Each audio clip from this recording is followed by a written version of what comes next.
No one expected the afternoon to explode into chaos the moment the police car pulled into the street, but the second its siren echoed through the air, everything changed. People stopped talking. Children froze in place. And Karen, standing in the center of it all, slowly turned around with a look no one could understand. Just minutes earlier, the neighborhood had been calm. Kids were riding bikes, parents were chatting, and the sun hung low in the sky like any other peaceful evening. But then Karen started shouting, her voice cutting through the quiet like a blade, demanding that everyone listen to her. At first, people tried to ignore it. Karen was known for interfering in everything. Complaining, arguing, creating scenes over the smallest things. But this time felt different. Her voice was louder, her movements sharper, and her anger seemed to be aimed at something no one else could even see. A group of children stood near the sidewalk, watching nervously. They had stopped playing completely. One little boy held his bicycle tightly, his eyes wide as Karen pointed toward the houses, yelling about rules and respect, about how no one listened to her anymore. A neighbor tried to calm her down, speaking softly and asking what was wrong. But Karen only got louder. She stepped closer, her voice rising, her face tense with frustration. The tension spread quickly, like a storm rolling in. Then someone quietly called the police. When the patrol car finally turned the corner, its flashing lights reflecting off windows and parked cars, the entire street fell silent. Conversations stopped mid-sentence. Doors opened. Curtains shifted. Everyone was watching now. The officers stepped out calmly, scanning the scene, trying to understand what was happening. One of them approached slowly, speaking in a steady voice, asking Karen what the problem was. For a moment, she didn't respond. She just stared at them. Then, slowly, she smiled. It wasn't a friendly smile. It was something else, something that made the people watching feel uneasy. The children noticed it too. One girl quietly stepped behind her mother, gripping her hand tightly. The officer spoke again, asking her to calm down and explain the situation. But instead of answering, Karen suddenly turned and did something no one expected. She reached into her car. The entire street seemed to hold its breath. Parents pulled their children closer. Neighbors stepped back. Even the officers tensed slightly, watching her every move. And in that moment, as Karen pulled something out and turned back toward them, the look on her face changed completely. What happened next would leave everyone shocked and completely unprepared. Karen's hand disappeared into the car, and for a few seconds, no one moved. The officers stood alert, their attention fixed on her every motion. Parents instinctively pulled their children closer, and the quiet street felt heavier than it had just moments before. Whatever she was reaching for, the tension in the air made it feel important. Then she pulled out a stack of papers. At first, it seemed harmless. Just loose pages, slightly crumpled, held tightly in her grip. But the way she held them, and the look on her face as she turned back toward the officers, made it clear she believed those papers meant everything. She began waving them in the air, her voice rising again, louder than before. She claimed she had proof. Proof that the neighborhood had been ignoring her, breaking rules, and treating her unfairly.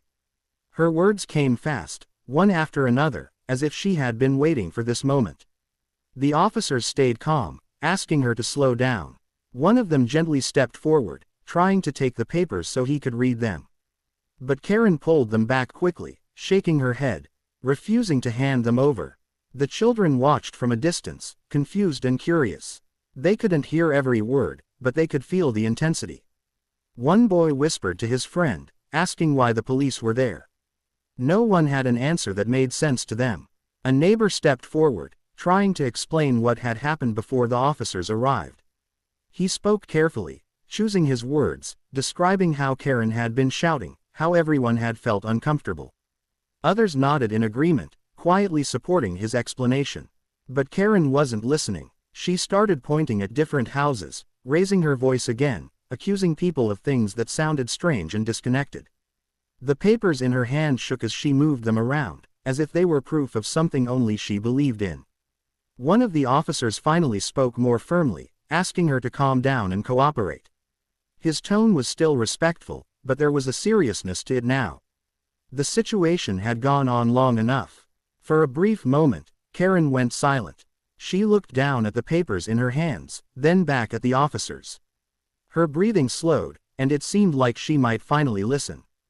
People began to relax slightly, thinking the situation might be ending. But then, without warning, Karen tore the papers in half. The sharp ripping sound echoed across the quiet street, making several people jump. Small pieces of paper fell to the ground, carried away by the wind. And what she did next shocked everyone even more. The torn pieces of paper fluttered through the air, drifting across the street like scattered leaves. For a moment, no one spoke. The suddenness of it all left everyone stunned. The officers looked at each other, clearly surprised by what they had just witnessed. Karen stood there, breathing heavily, the last scraps of paper still clutched in her hand. Then she laughed. It wasn't a joyful laugh. It was sharp, loud, and completely unexpected. The sound echoed across the quiet neighborhood, making several children shift closer to their parents. Even the officers seemed caught off guard for a second. Karen dropped the remaining pieces to the ground and took a step back, her expression changing again. One moment she looked angry, the next she seemed strangely calm. It was as if her emotions were shifting faster than anyone could understand. One of the officers gently asked her to relax and step away from the middle of the road. His voice remained steady, patient, and careful. He tried to reassure her that no one was against her and that they were just there to make sure everyone was safe. But Karen shook her head slowly. She began speaking again, this time quieter but more intense. She said people had been watching her. That they were talking about her. That no one respected her anymore. The words came out in a rush, filled with frustration and something deeper that no one could quite place. The neighbors exchanged uneasy glances. Some looked confused, others looked concerned. What started as a loud argument now felt like something far more serious. The children were still watching from a distance, whispering among themselves. They didn't fully understand the words, but they could see the tension in every movement. One little girl asked her mother if everything was going to be okay. Her mother nodded, holding her hand tightly. An officer slowly stepped closer, speaking softly, asking Karen to come sit down on the sidewalk so they could talk properly. For a moment, she didn't move. She just stared at him, her eyes searching his face. Then, to everyone's surprise, she agreed. She slowly walked over and sat down. The entire street seemed to exhale at once. People began to relax slightly, thinking the worst might be over. The officers crouched nearby, speaking to her calmly, trying to understand what was really going on. But just as it seemed like the situation was finally settling down, Karen suddenly reached into her car again. This time, her movements were faster. And what she pulled out made the officers immediately stand up. The moment Karen reached into her car again, the officers reacted instantly. Their calm posture shifted into alert focus as they stepped closer, watching her hands carefully. The neighbors fell silent once more, and the children who had slowly begun to relax now stood frozen again, sensing the tension returning. Karen pulled out a small black box. It wasn't large, but the way she held it made it seem important. She gripped it tightly with both hands, turning back toward the officers with a determined look on her face. No one knew what it was, and that uncertainty made the moment feel heavier than before. One officer gently asked her to stop and place the box on the ground. His voice was steady, not loud, but firm enough to show that this was serious. Karen didn't respond right away. She just stood there, staring at the box as if it meant something only she understood. The children watched from behind their parents, their eyes wide with curiosity and fear. A small group whispered quietly, trying to guess what was inside. The adults, however, were focused only on keeping everyone calm and safe. Karen finally spoke. Her voice was quieter now, almost trembling. She said this box held everything she needed to prove her point. That inside it were things no one had paid attention to before. Her words were unclear, but her emotion was obvious. The officers exchanged a quick glance before speaking again. They asked her to slowly set the box down so they could see what was inside.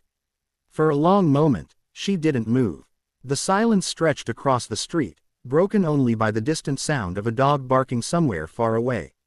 Then, slowly, she lowered the box. The moment it touched the ground, one officer carefully stepped forward. He knelt down and opened it gently, making sure not to startle her. Everyone leaned slightly forward, trying to see. Inside were photographs, stacks of them, pictures of the street, of houses, of people outside talking, of children playing, all taken from a distance, over time. The sight made several neighbors exchange uncomfortable looks. No one had known she had been watching so closely. Karen began speaking again, her voice filled with urgency. She said she had been documenting everything. That she wanted people to finally see what she had been noticing for months. But her words came too fast, and the meaning felt lost in the confusion.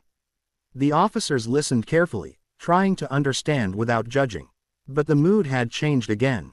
And just when it seemed like things couldn't get more shocking, Karen suddenly said something that made everyone on that street go completely silent. Karen's voice grew quieter, but every word she spoke carried across the silent street. She pointed toward the photographs inside the box and began explaining why she had taken them. She said she was trying to protect the neighborhood. She believed something bad was always about to happen, and no one else seemed to notice. The neighbors exchanged confused glances. Some looked uncomfortable seeing pictures of themselves in their homes. Others looked more concerned than angry now. What once felt like chaos was slowly beginning to feel like something else entirely. One officer gently picked up a photograph and looked at it closely. It showed children riding their bikes in the afternoon sun. Another showed a family talking outside their house. Nothing dangerous, nothing unusual, just normal moments from everyday life. He placed the photo back into the box and spoke softly, asking Karen why she thought these things were a problem. For a moment, she didn't answer. She just stared at the ground, her shoulders slowly dropping as if the weight of everything was finally catching up to her. The children watched quietly from behind their parents. They could feel the tension changing again. The shouting was gone. The anger was fading. In its place was something they didn't fully understand, but it felt calmer. Karen finally looked up. Her voice trembled as she spoke. She said she had felt alone for a long time. She thought people were ignoring her. She believed something was always wrong, even when everything looked normal. The words came slowly now, without shouting, without pointing. Just quiet and uncertain. The street remained silent. Parents who had once looked frustrated now seemed thoughtful. One neighbor lowered his phone, no longer recording.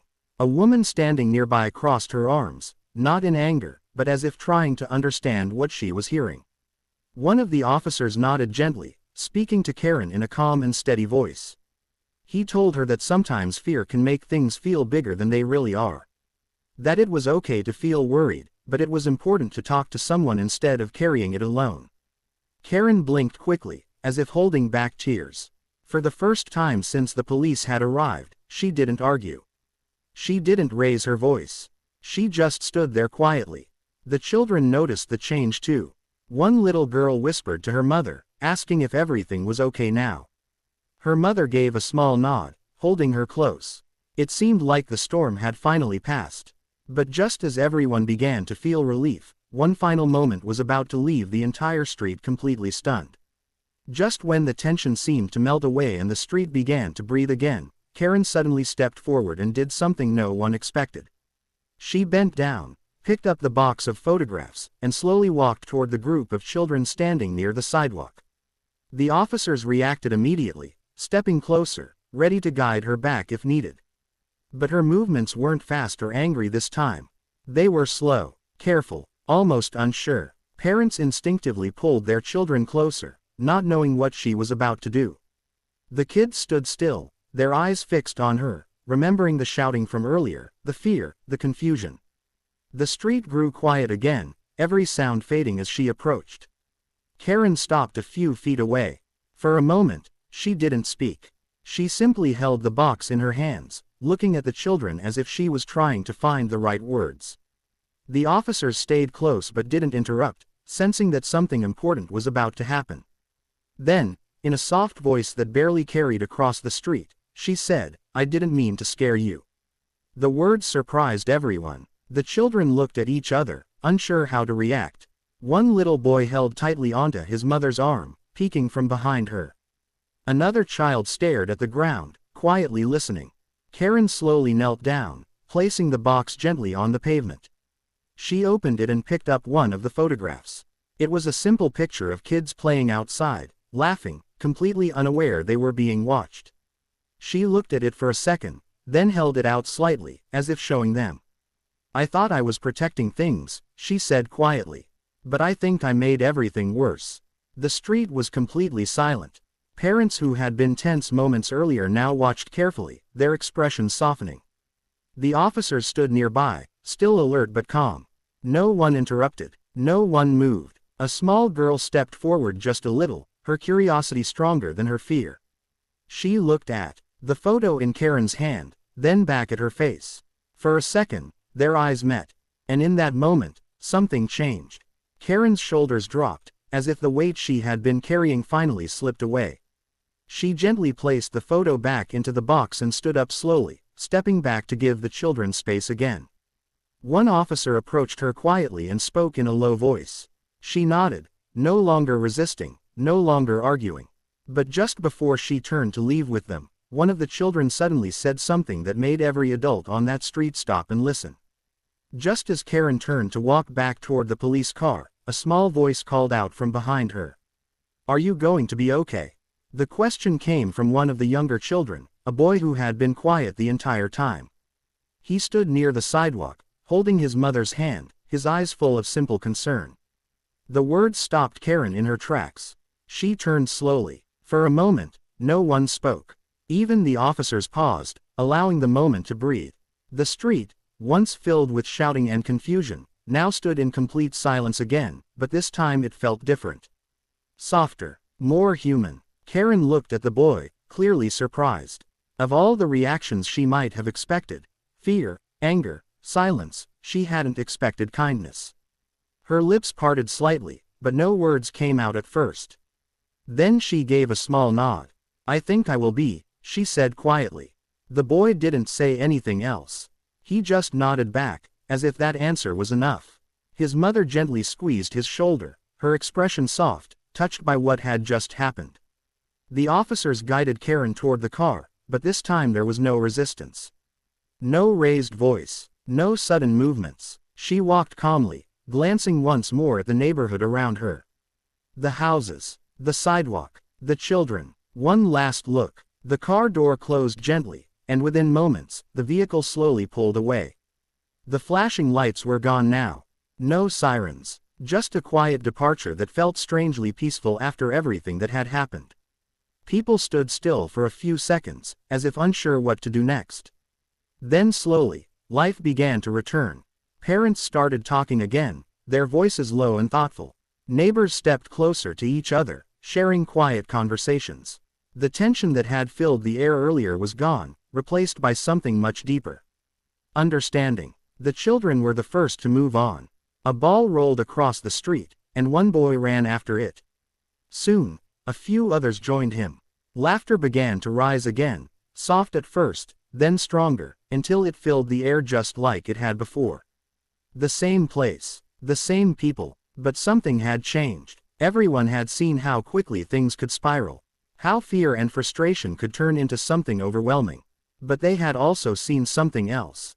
A moment of honesty, a moment of kindness, and a simple question from a child that reminded everyone that sometimes, the smallest voices can change the biggest situations. As the sun began to set and the street returned to normal, one thing was certain. This was a day no one would ever forget. If you enjoyed don't forget to subscribe to Karen Universe, share with your friends and drop your thoughts in the comments.